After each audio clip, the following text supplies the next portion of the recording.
morning. Good day. It's another day. It's another Lakwatsa day. Good day, guys. It's my still day off. Naka-day off si RC, guys. Napakataas na day off si RC for this week. Wait lang. Oops.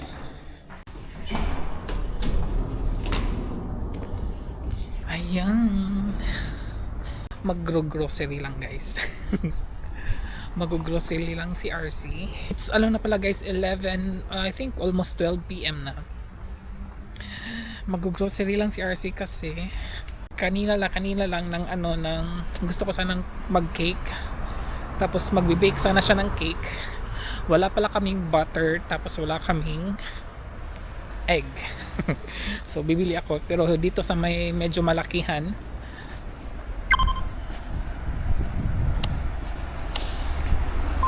sa medyo may malaki na Revy, guys, pero yun nga, medyo malayo siya konti and I have to go to the other side. Yeah, pero din, timing din kasi kailangan ko ng meat. Wala na din kaming meats and lumabas kami ni partner kanina, kaming dalawa, nag-grocery kami pero hindi kami bumili ng meat. Wala lang siya na wala lang sa isip namin. And gusto ko magsabaw, kaya bibili ako ng meat. So sabi ko ngayon na lang din kasi nga kailangan namin ng egg at saka butter for the cake. Ayun. And dalawang store lang yung pupuntahan ko. Isa is sa pharmacy and then sa Revy ako, guys. May nagtanong nga pala kung nakaranas ba ako ng racist dito. Hindi ko alam kung ano ang niya, ibig sabihin niya. General ba yun na racist or sa trabaho or sa general. Pero na-mention ko na din yan actually matagal na nung nagmukbang kami ni Libian. Na-mention ko na doon. Pero okay, I will explain it again. I will answer it again today for this vlog. Yes, guys, nakaranas ako ng mga dito, racist.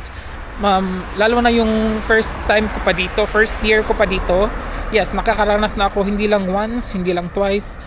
And then, if you mean sa trabaho, yes, nakaranas din ako, of course. From time to time hindi naman siya worst kasi hinahayaan ko lang pero pag naman siya, pag naka-hit talaga sa heart ko yung niya, yung pagka hindi ako nagfa-fight back pero kasi ayaw ko ng gulo, alam niyo yun. Ayaw ko ng complications sa trabaho, ayaw ko ng may kagalit sa trabaho, alam niyo yung ganun. Pero kapag alam ko naman na okay lang para sa akin, hindi naman siya nakaka-really down, as a person, pero ayun, hinahayaan ko na lang yung karma ang magpa-fight back for me. It might be not today, it might be not tomorrow, or not the next week, not next month, but someday, diba? Ganun lang ako, guys, kasi ayaw ko ng gulo, ayaw ko ng complications. Gusto ko pag trabaho talaga, yung smooth na trabaho. Well, may mga tao talagang hindi ayaw ka katrabaho, ganun. Pero ano magagawa ko, 'di ba? Nasa one environment kami, 'di ba, ganun. Well, happy din ako kasi magre-resign na si RC. So, But anyway, so yun nga, nakakaranas ako as a general, guys. Yes, outside. Like sa ngayon hindi na masyado, pero nung una, kung mag-grocery ako lang mag-isa, guys, may mga racist sometimes kasi nga nung una ko dito hindi ako masyado nakakapag-German. Tapos yung mga tao dito, lalo na medyo matanda, ganun, at hindi marunong mag-English. Tapos kinakausap mo sila ng English, hindi ka sasagutin or sasabihin no English, ganun. Pero malalaman mo kasi kung paano nakikipag-usap sa iyo yung tao. Ganun siya, guys. So ako na lang ako, hinahayaan ko na lang ngayon. Ayun, pag may mga, lalo na sa tingin pa lang, malalaman mo na nga parang gina-judge ka na nito. Ganun. Pero ako hinahayaan ko na lang talaga kasi nga, as I've said, ayoko ng gulo, ayoko ng masakit sa ulo. So ayun na, hinahayaan na lang ni RC. So ayun. Ayun po, thank you for the question, and malapit na ako sa grocery. Hi, pauwi na ako ng bahay guys. And I don't know kung nabili ko ba yung dapat kong bilhin. Nakalimutan ko guys, but anyways, meron naman ako nabili at sana satisfied ako nito. But anyway, yeah, on the way na ako sa bahay guys. And meron lang akong i-clear no, about yung racist. Baka yung nag-comment, nag-think na nag-resign ako kasi nakaranas ako ng racist sa trabaho. Hindi guys. Nag-resign ako kasi magta-transfer na kami ng place. Ayun. Kasi you know, about racist naman sa trabaho guys, hindi naman talaga yun maiiwasan. Lalo na pag alam mo yung ibang lahi, di ba? Kasi guys, hindi talaga yan maiiwasan. Meron talagang naiinggit, meron talagang ayaw sa'yo, ganun. Pero, you know what? Pag may mga ganyan, may mga ayaw sa'yo, tapos may mga ayaw sa'yo sa trabaho. Ang ginagawa ko na lang guys is, ginagalingan ko na lang sa trabaho. Yung nagtatrabaho ako ng maayos, nung hindi ako pasaway, at saka yun nga, hindi ako pasaway, at saka ginagalingan ko sa trabaho yung na-appreciate talaga yung mga pasyente sa akin. Yun. Ay. So ayun, may nag-hi sa akin guys. Yung mga estudyante kasi tawag nun. Nakita niya na nag-vlog ako. But anyways, so ayun, as I've said talaga, pag may mga ganyan, galingan yun lang sa trabaho. Doon kayo makakapag-fight back sa mga ganyang klaseng attitude ng mga katrabaho mo na ayaw sa'yo. Minsan, sinasagot ka. Minsan, inuutusan ka ng mga ganyan. You know, mga ganyan.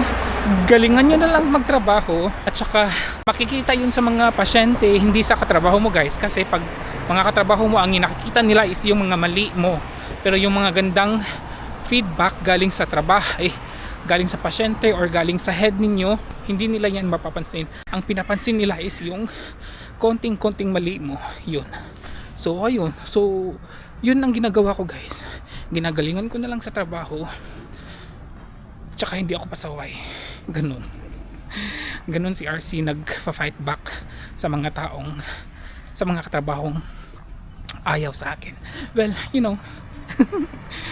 Nasa bahay na ako guys. Nagmamadali ako. Ang kalat ng bahay guys kasi nagsa-start na si Hans mag-bake. And kailangan niya yung So, ipakita ko lang guys, very slight kasi very madali kasi konti lang naman yung binili ni RC para madagdag sa ating lab, diba? Ang kalat guys. So, naghihintay kasi siya sa egg. Madami yung egg na binili ko kasi the rest is yung pang araw-araw namin. And eto yung sadya guys kasi gusto kong mag-soup. Lumalamig na dito guys. Maganda pag may soup dito.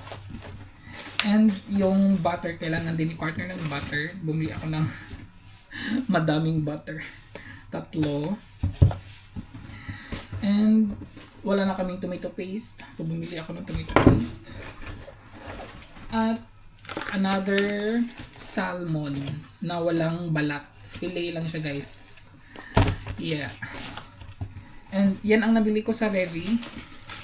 Nakabayad tayo doon ng 41.58. And then before that, nagpunta ako sa pharmacy kasi kailangan ko ng bagong toner from La Roche.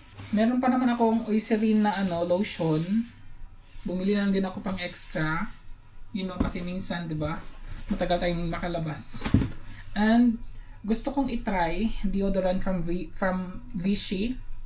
Sana maganda to siya. Try lang naman. At meron akong free. Ayun, tissue na naman. Magkano pa nabayad ko doon? Mahal. Ang nabayad ni RC doon is 46.24 euros. Ayun guys. Kailangan ko nang kailangan ko na itong ilagay sa fridge para makapag-bake na si partner. Kasi magki-cake kami.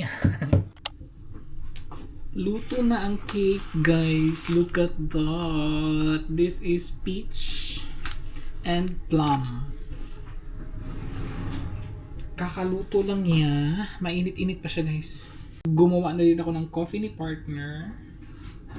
And sa akin is tea. Hindi na muna ako nagko-coffee, guys. Ano muna ako? Break muna ako sa coffee. Nag-break muna kami sa coffee. Wala kaming maliit na... Ito ba?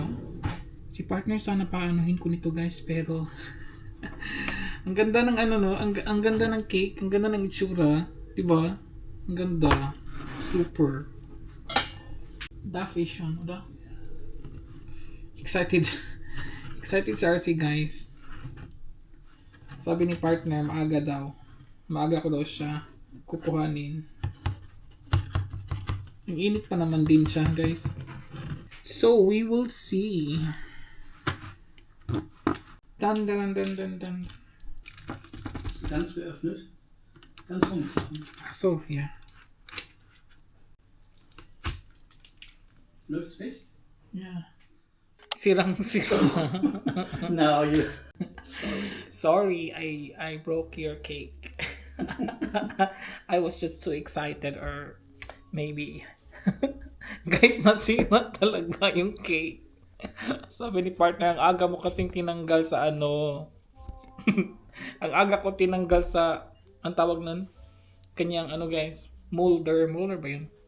Cake pan. Nagkamali pa din ako ng yung sa kilid-gilid. Natanggal lahat.